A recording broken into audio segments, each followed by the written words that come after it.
ഗുരുർബ്രഹ്മാ ഗുരുർവിഷ്ണു ഗുരുർദേവോ മഹേശ്വരഃ ഗുരു സാക്ഷാത് പരം ബ്രഹ്മ തസ്മൈ ശ്രീ ഗുരവേ നമഃ. ഓം സദാശിവസമാരംഭാം ശങ്കരാചാര്യമധ്യമാം അസ്മദാചാര്യപര്യന്താം വന്ദേ ഗുരുപരമ്പരാം.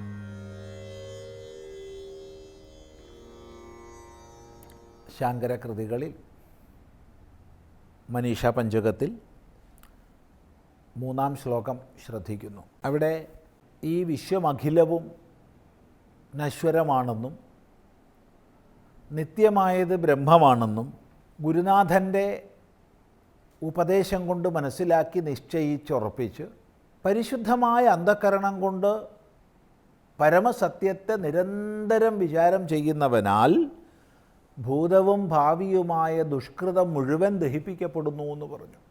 സാമാന്യമായി ധാർമ്മിക തലത്തിൽ നമ്മൾ ചെയ്യുന്ന സൽക്കർമ്മങ്ങളെ കൊണ്ട്, ധാർമ്മിക പ്രവൃത്തികളെ കൊണ്ട് അഥവാ സുകൃതങ്ങളെ കൊണ്ട് പാപകർമ്മങ്ങളെ ഇല്ലാതാക്കുന്നു. ഇപ്പോൾ സാമാന്യമായി ലോകത്തിൽ നമ്മൾ പുണ്യം ചെയ്യൂ എന്നാണ് പറയുക. എന്നാൽ വേദാന്ത വിചാരത്തിൻ്റെ തലത്തിലേക്ക് എത്തുമ്പോഴത്തേക്ക് ധർമ്മം പോലും അപ്രസക്തമായി തീരുന്ന തലമാണ്. അവിടെ സാധകൻ പാപത്തെ പോലെ പുണ്യവും തന്നെ ബന്ധിക്കുന്നതാണെന്ന തിരിച്ചറിവിലേക്ക് എത്തുന്നുണ്ട്. പാപം മനുഷ്യനെ ദുഃഖം,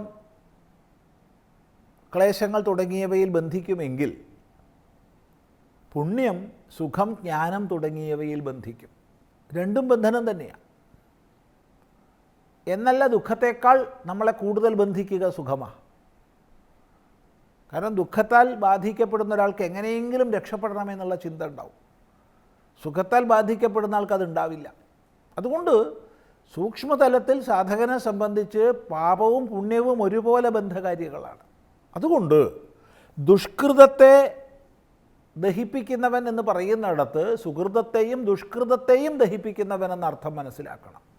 അപ്പോൾ ഭൂതകാലത്തിലും ഇനി ഭാവിയിൽ വരാനിരിക്കുന്നതും ഒക്കെ ആയിട്ടുള്ള എല്ലാവിധ കർമ്മങ്ങളെയും ദഹിപ്പിക്കുന്നവനാൽ ഉപനിഷത്ത് വ്യക്തമായി പറയും, പരമമായ സത്യസാക്ഷാത്കാരത്തിൽ ഒരു മനുഷ്യൻ്റെ എല്ലാ കർമ്മങ്ങളും ക്ഷയിക്കുന്നു എന്ന്. ക്ഷീയന്തേ ചാസ്യ കർമാണി തസ്മിൻ ദൃഷ്ടേ പരാവരേ എന്ന്.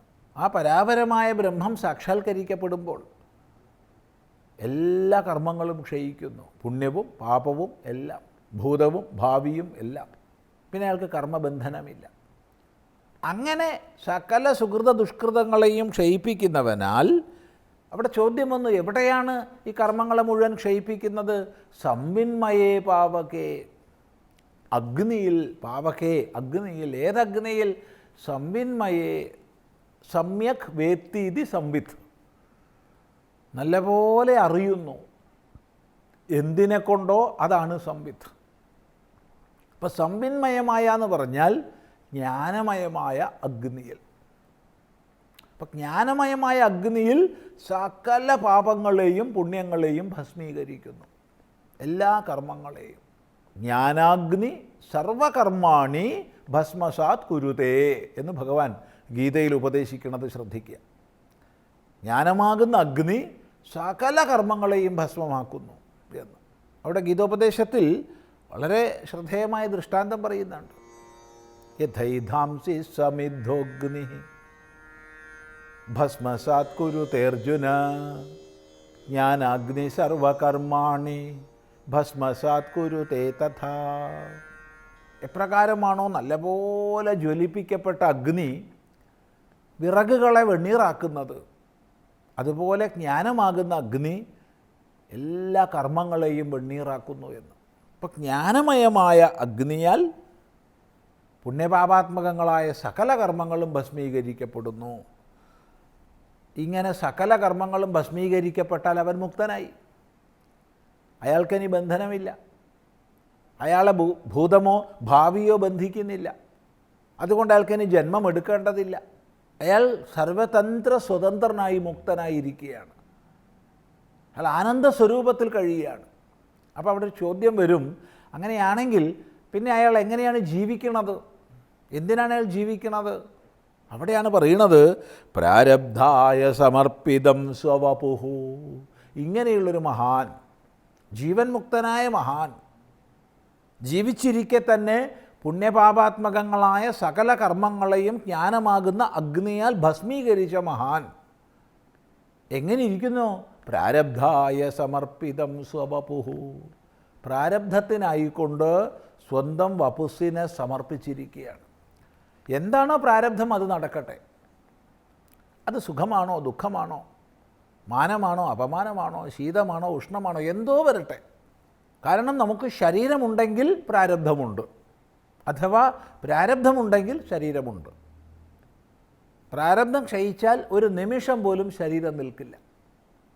ഇപ്പം ഏത് അജ്ഞാനിയായാലും വിജ്ഞാനിയായാലും ശരീരമുണ്ടെങ്കിൽ ശരീരഗതമായ പ്രാരബ്ധമുണ്ട്. അപ്പോൾ ഒരു സംശയം നമുക്ക് വരാം, അജ്ഞാനിക്കും വിജ്ഞാനിക്കും പ്രാരബ്ധമുണ്ടെങ്കിൽ പിന്നെ എന്താണ് വിജ്ഞാനിയുടെ മഹിമ? മറുപടി, സാധാരണ ലൗകികൻ പ്രാരബ്ധങ്ങളിൽ കെട്ടുപടഞ്ഞ് അയ്യോ എനിക്കിത് വന്നുവല്ലോ, അല്ലെങ്കിൽ എനിക്കിത് ലഭിച്ചുവല്ലോ എന്ന് അതിനോട് താതാത്മ്യപ്പെട്ട് ഹർഷവിഷാദങ്ങളെ പ്രാപിക്കും. എന്നാൽ ജീവൻ മുക്തനായ മഹാപുരുഷനാകട്ടെ ഒരു തരത്തിലും ബന്ധിക്കപ്പെടാതെ ആനന്ദത്തോടുകൂടി മാറി നിന്ന് തൻ്റെ പ്രാരബ്ധത്തെ നോക്കിക്കാണാനും സന്തോഷത്തോടു കൂടി സാക്ഷിയായിട്ട് അനുഭവിക്കാനും സാധിക്കും. അതുകൊണ്ട് പ്രാരബ്ധത്തിനായിക്കൊണ്ട് സമർപ്പിച്ചിരിക്കുകയാണ്. അയാൾ സുഖം ആഗ്രഹിക്കുന്നില്ല, ദുഃഖം ആഗ്രഹിക്കുന്നില്ല, ഒരാഗ്രഹവും അയാൾക്കില്ല. എന്താണ് പ്രാരബ്ധം അത് സംഭവിക്കട്ടെ. ഒരു ഫാനിലേക്കുള്ള വൈദ്യുതി ബന്ധം നമ്മൾ സ്വിച്ച് ഓഫ് ചെയ്ത് കഴിഞ്ഞാൽ, വിച്ഛേദിച്ചു കഴിഞ്ഞാൽ അതിലേക്ക് വൈദ്യുതി പ്രവഹിക്കുന്നില്ല, മോട്ടോർ കറങ്ങുന്നില്ല. പക്ഷേ ഇതിനു മുമ്പ് കറങ്ങിയ വേഗം കൊണ്ട് ആ ഫാൻ ഇനിയും കുറേ നേരം കറങ്ങും. എത്ര നേരം കറങ്ങുമെന്ന് ആർക്കും പറയാൻ പറ്റില്ല. കാരണം അത് ഒട്ടനവധി ഘടകങ്ങളുടെ അപേക്ഷയിലാണ്. ഇതുപോലെ ഒരു വിജ്ഞാനിയുടെ ശരീരം പ്രാരബ്ധാനുസാരം നിലനിൽക്കും. ആ നിലനിൽക്കൽ ലോകത്തിന് മുഴുവൻ ഉപകാരത്തിനുമായിരിക്കും. നമ്മൾ ആ വിഷയം ഓർമ്മിക്കുക. തുടർന്ന് അടുത്ത പ്രാവശ്യം ശ്രദ്ധിക്കാം.